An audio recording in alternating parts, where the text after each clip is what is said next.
Hello everyone, welcome to Bhadrayas Academy. Today in this video, we are going to analyze the topics from the economic survey. So this is our class number 5 and today we are going to discuss the topics for mains. That is the GS paper 3 for mains answer writing. The topic today is the Indian agriculture, some important points, reforms, etc. we are going to discuss in this. So now what does the economic survey say about Indian agriculture? The economic survey gives a basic analysis.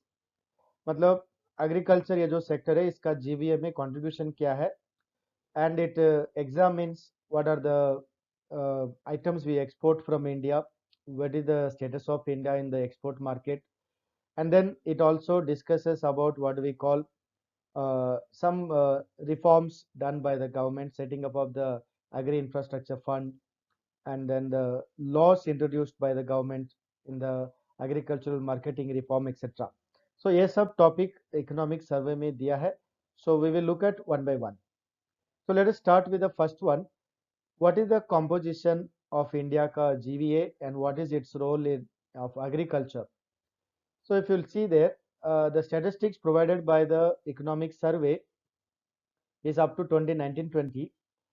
Now, as per the provisional estimates of the national income released by CSO in May 2020, the share of agriculture and allied sectors, that means fishery, forestry, all these put together, okay, in GVA added of the country at the current prices, it's 17.8% for the year 2019-20.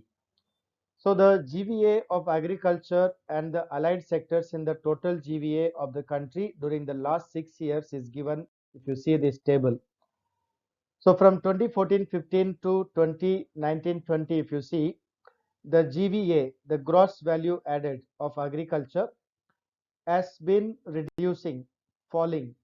It was 18.2, और नीचे आया था 17.7, then really went up 18, 18 again 17.1, now 17.8. That means GVA at current prices, if you see, it is not very high. तो इसका मतलब क्या है? The share of agriculture in India का GVA has been slowly reducing. So what has to be done? One thing is that agriculture has to increase its productivity because normally जैसा economy का development होता है, it is expected that share of the primary sector always falls. So it is not a surprising trend. However, agriculture still is the prominent employment sector in India. Therefore, the lower contribution of the agriculture is a matter of concern. Now, if you see the share of agriculture allied sector in GVA has declined from 18.2 in 2014-15 to 17.8 in 2019-20. This is actually the process because of the development and industrialization, etc. The composition of the share of the sector हमेशा कम होता ही जाता है agriculture का. Okay. Now within agricultural sector, the share of the crops, okay, the crop cultivation has fallen from 11.2% to 9.4%. But same time, you see the decline in the share of crops has been made up by increase in the share of livestock, that is the animal livestock, etc., plus fishery. So these have actually increased a little bit. So the loss in the crops has been made up by these two. So this is what the summary the economic survey gives. Now growth in agriculture and allied sector, if you see, the growth in GVA of agriculture allied sector has been fluctuating. Okay. So during 2021, while the GVA for the whole economy reduced, but only agriculture had the positive growth. Now, if you look at this diagram, it's very nicely presented by the economic survey. If you see from 2013-14, the overall growth of GVA of agriculture and allied sector, which is shown by this green color, it has gone really drastically down, then slowly increased in 15-16, and then there has been a little bit of growth in 16-17, then it again reduced, but now during this COVID period and post-COVID period, agriculture is still on the positive side, about 3.4% is still there. लेकिन the overall economic total economy, if you see, it had registered a growth, but then what happened, it is going down minus. Okay, so agriculture has been the bright spot during the COVID-19, जब पूरा India का GVA मतलब gross value added was going into negative, but agriculture only sector which remained positive because somewhere or the other farming activity took place during the COVID-19 also. So this is one thing which has been brought out by the economic survey, that you can keep that in mind, that agriculture GVA contribution had a falling trend and then rising trend. It is still now positive. Okay. As I mentioned in the beginning, the government has proposed to set up a new agricultural infrastructure fund. It was announced during the COVID by the finance minister, that is in May 2020, and it was actually inaugurated by the Prime Minister in August 2020. So now this is the new fund the government has created, that is roughly about 1 lakh crore agricultural infrastructure fund. ये सब topic आपको prelims में पूछा जा सकता है, so you should be familiar with this, and if you get the full length question then you can answer it in mains also. So this is the central sector scheme which actually financing for agricultural infrastructure fund. So this fund tries to provide what? It basically tries to provide medium to long term loans facility for making investment in various viable projects for post harvest management, मतलब storage, transporting, marketing, etc. So pre-harvest is where you involve with the seeds, okay, quality control, yeah, cultivation, etc. Post-harvest means preserving, grading, sorting, and cold storage, and godowns, and transporting, etc.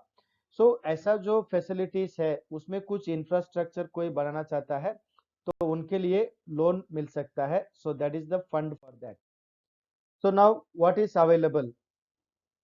ये scheme के अंदर ₹1 lakh crore will be provided by banks and financial institution as loans to whom?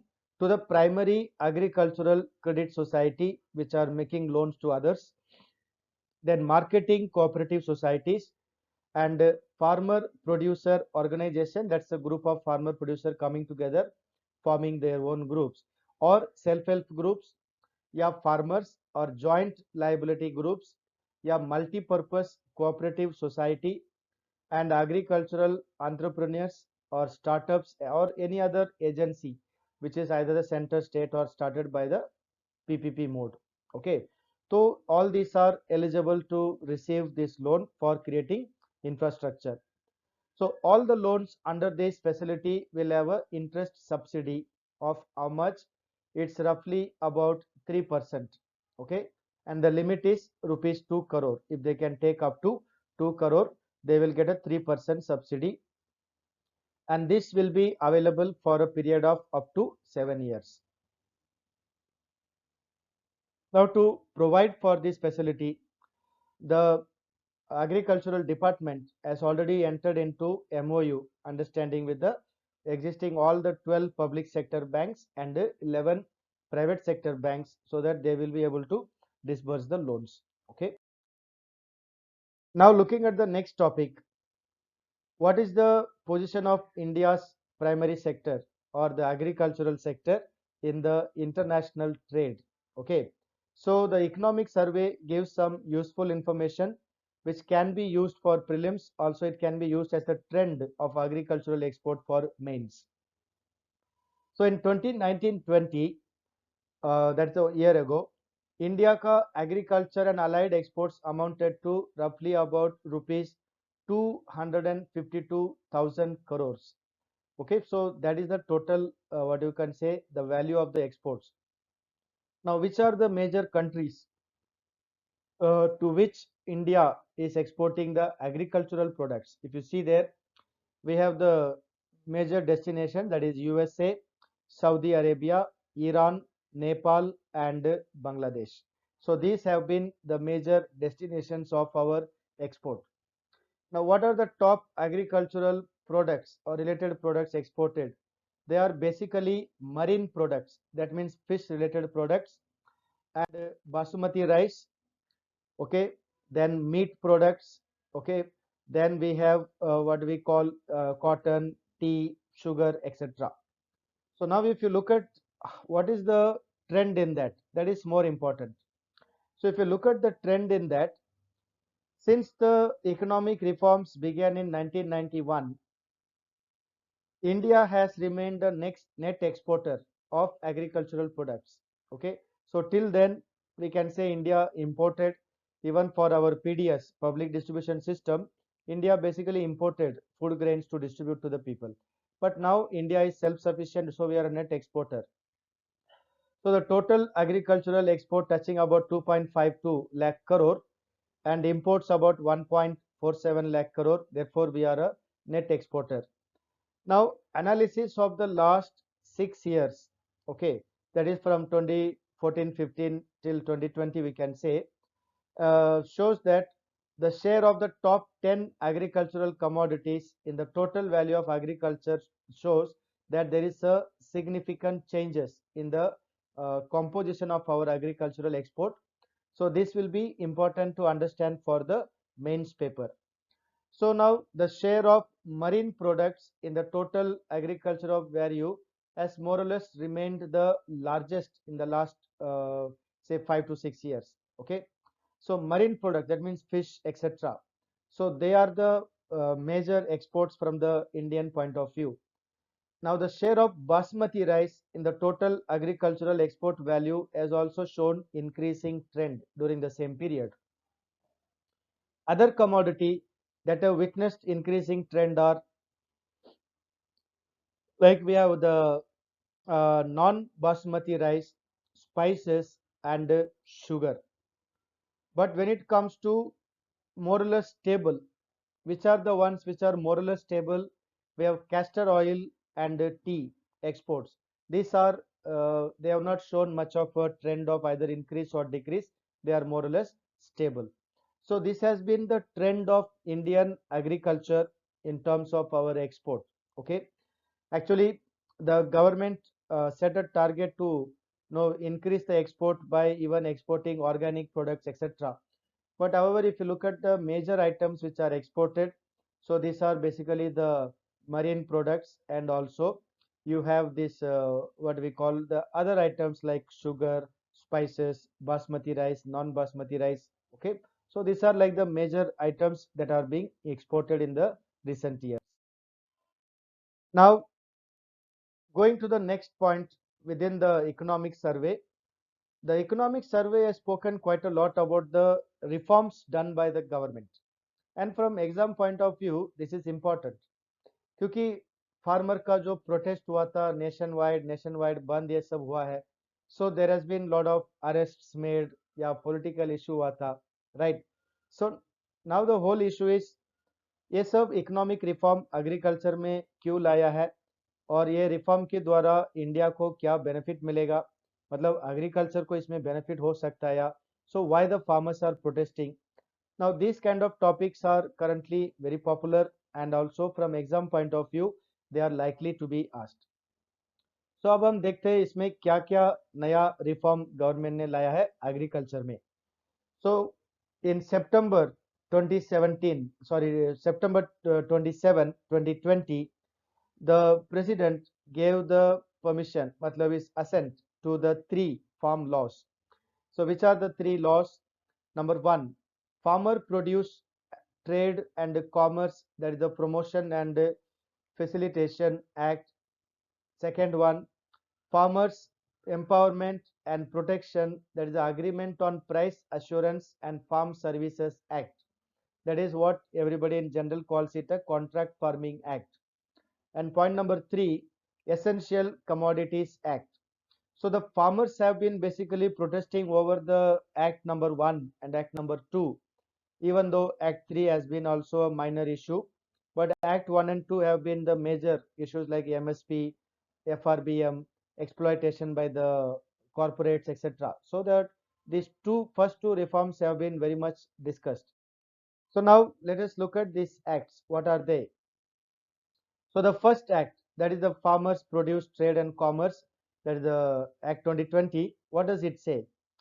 It actually tries to in a way try to provide freedom to the farmers to sell their products wherever they want to sell.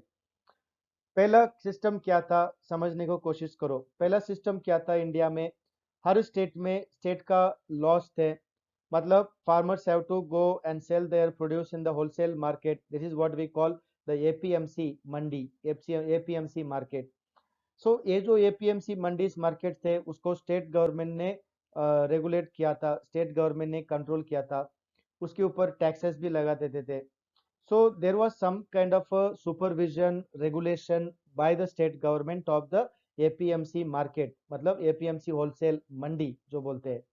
तो अभी government ने क्या बोला, farmers are free, you need not go to the APMC mandi, you can sell it even outside the APMC mandi.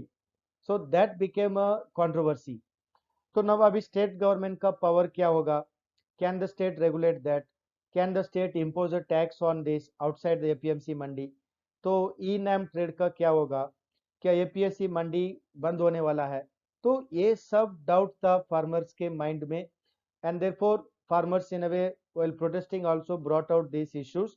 इसलिए ये सब issue आपको याद रखना और ध्यान में रखना जरूरत है। So now if you look at this act basically seeks to provide for the creation of an ecosystem, matlab the environment where the farmers and traders enjoy freedom,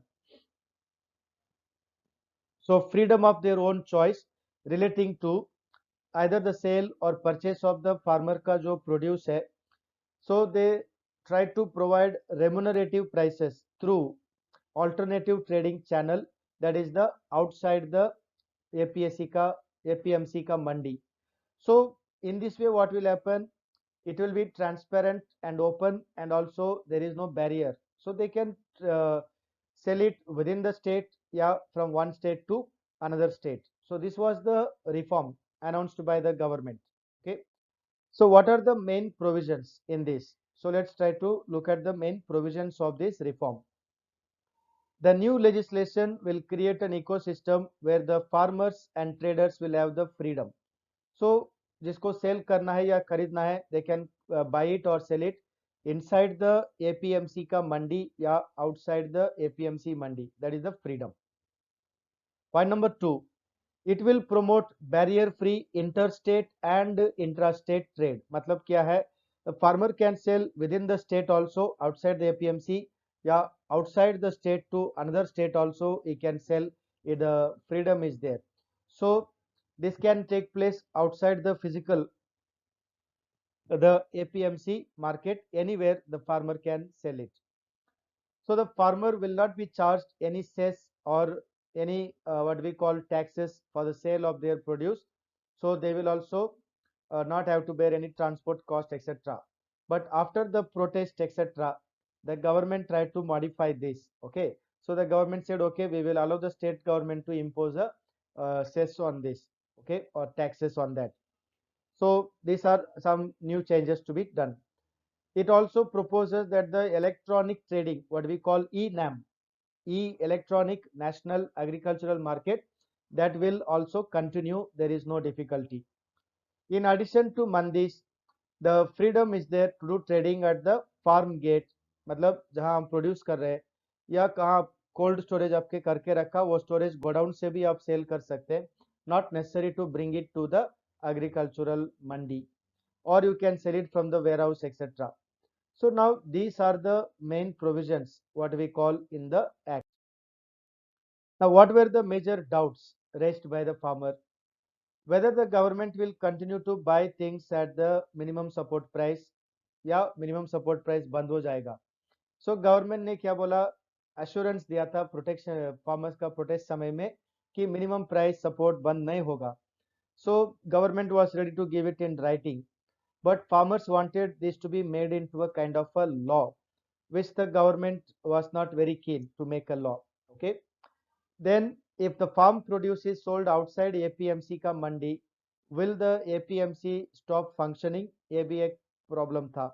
so government ने यह बोला था APMC will continue, okay, APMC Mandi will not stop. What will be the future of the ENAM, Electronic National Agricultural Marketing? So these were the doubts. तो government ने clarification दिया है. क्या clarification? The minimum support price system will continue.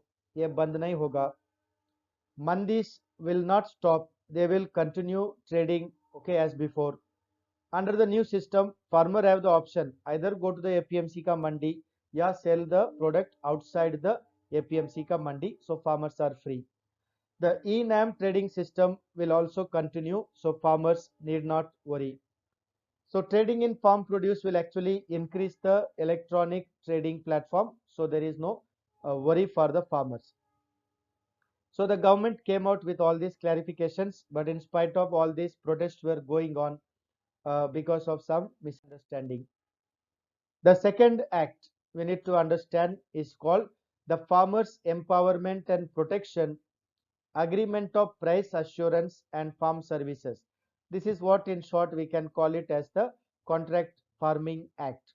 तो इसमें क्या होता है, जब फार्मर कल्टीवेट करते हैं, शुरू करते हैं एग्रीकल्चर कल्टीवेशन, तभी farmer can enter into an agreement.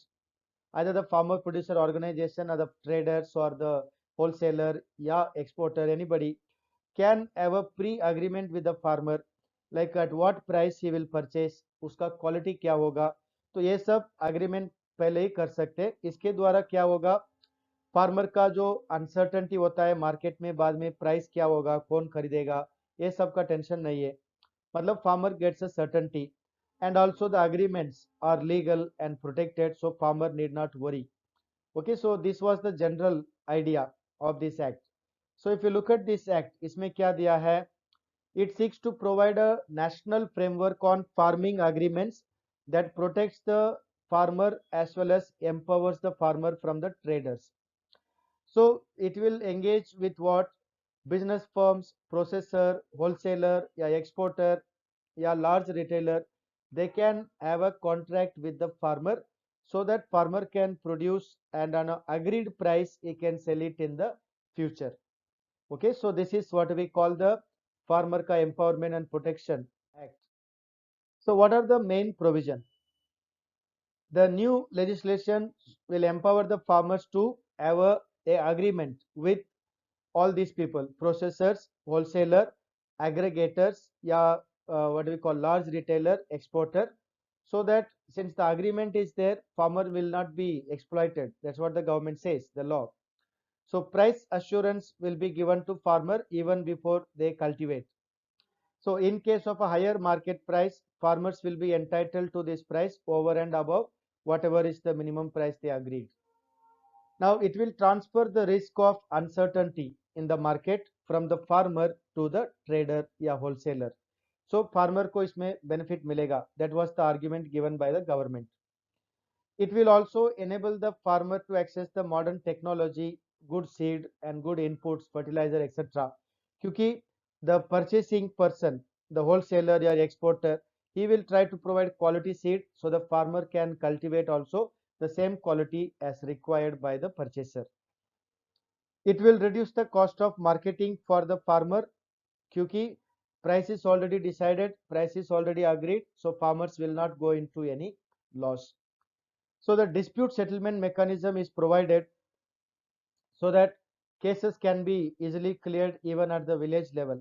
So farmers actually, during the protest, it came in the news that farmers wanted a kind of a court, kind of an agreement law where they can file a case in the court if there is a problem.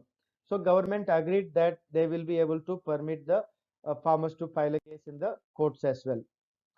Now under the contract farming, farmer का doubts क्या है? Farmers will be under pressure because they are not a very big group. So the big companies, what we call the corporate sector, they will exploit the farmer and they will set the low price. That is the doubt of the farmer. How will the small farmer be able to practice contract farming? Because the sponsors, big people will not go to them. The new system will be a problem for farmers. Why?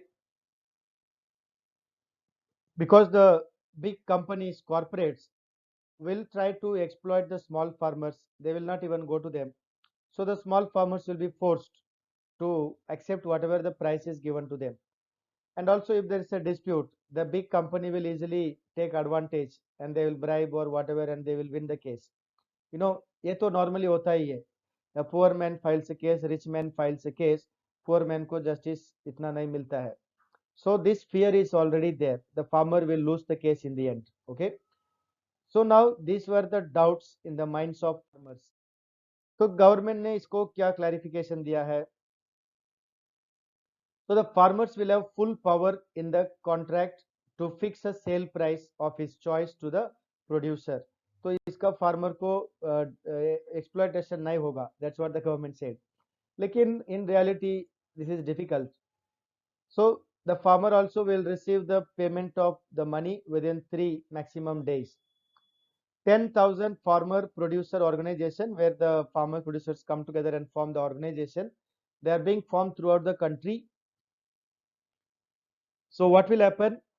This farmer producer organization will be able to negotiate, okay, so that the prices paid to farmers are reasonable.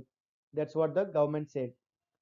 After signing the contract, the farmer will not have to seek out the trader, because the trader will pick up the items from the farmer car wherever the goods are kept. In case of dispute, there will be no need to go to the court repeatedly. There will be a local dispute settlement mechanism, but farmers wanted a proper court legal things required. Okay. The third act which the government came out is the Essential Commodities Amendment Act. So what is this Essential Commodities Amendment Act? In India, we have certain commodities called essential commodities. There were 7 such categories. So government had to regulate them, so one cannot store them or pile up the stock and keep or etc. So government could raid them, etc. Now what the government said, because of this Essential Commodities Act, which was implemented at time there was a shortage. Now this is not meaningful. So the government said we have to modify this act so that certain traders who are genuinely want to do trade business etc. they can also benefit. It will also benefit the farmer. Why? The trading community will develop the infrastructure for godown, storage, marketing, etc. So now this is the gist of the Essential Commodity Act. Now if you see, this Essential Commodity Act tries to remove certain commodities like cereals, pulses, oil seeds, edible oil, onion, potatoes from the list of the so-called essential commodities. So this will remove the fears of the private investors, because the government sometimes unnecessarily or excessively regulates the commodities. So the private sector now will have the freedom to produce, stock, hold, move and distribute and supply. It will lead to economies of scale benefit to the country. Also it will attract the private sector investment for agricultural sector. Okay, these are the basic logic behind the law. So now economic survey, I have just taken the screenshot of the economic survey. If you see, the Essential Commodities Act 1955 and the Prevention of Black Marketing and Maintenance of Supplies of Essential Commodities Act 1980, these both are administered through the states as well as the union territories. Okay. So under the Essential Commodities Act, the essential commodity is defined as what? In section 2A, as a commodity specified under the schedule. So presently 7 commodities are included in the schedule. So which are they? Drugs, fertilizer, whether organic or inorganic or they are mixed, foodstuffs, which includes edible oils, etc. Then hunk yarn, male whole leaf from cotton, then petroleum and petroleum products, raw jute and jute textiles.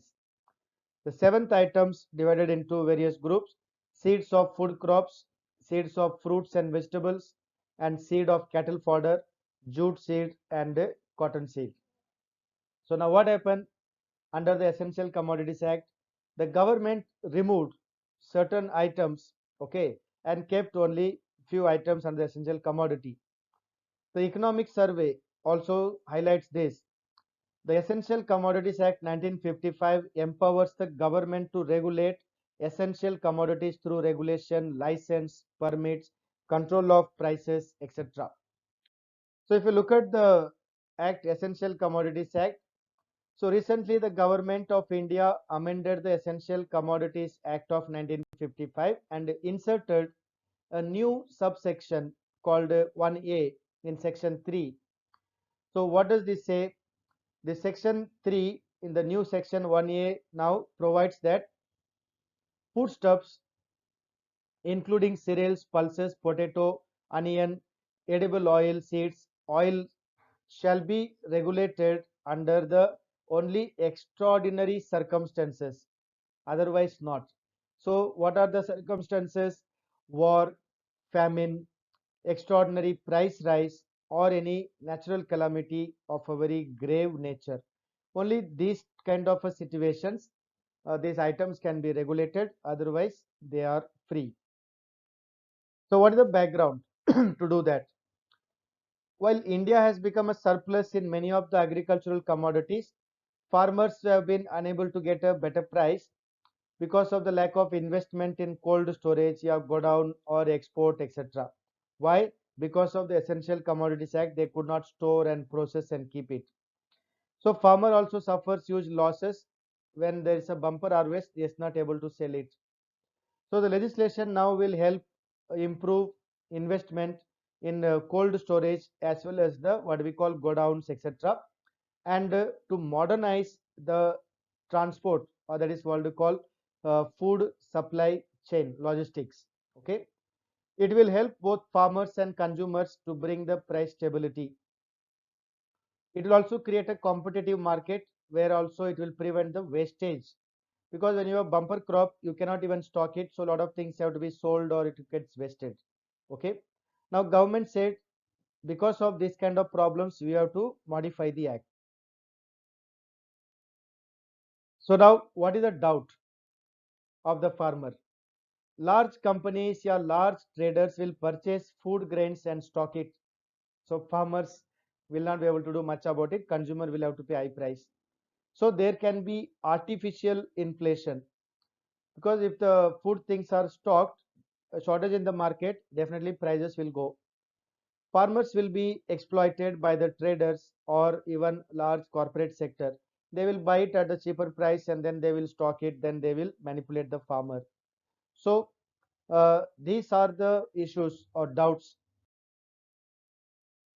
So what does the government actually say? So under the Essential Commodities Act, so far we had these seven, isn't it? These seven items. But during COVID, the government added two more. That is the face mask and hand sanitizer. Now they are also considered to be essential commodities. So how many essential commodities items are there at present? There are 9 items.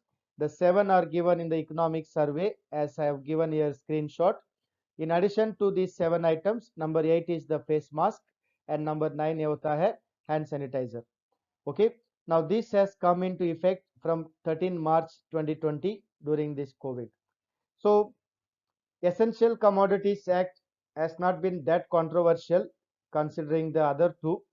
Okay, however these are the reforms done by the government in the last 1-2 years. Now APSC mains में या UPSC का mains में definitely this topic will come, one of the three. Yeah, in general, what are the reforms done by the government in agricultural marketing? Yeah, essential commodities. Yeah, how does the new law promote export or increase the certainty of the farmer? Question can be modified in different way, लेकिन topic will be the same. So अगर ये three important legislations आपको समझ में आ गया, then it will be easy. Okay, so I have therefore tried to provide extra information, uh, easy for you to formulate your answer. So what is the power of the state under this Essential Commodities Act?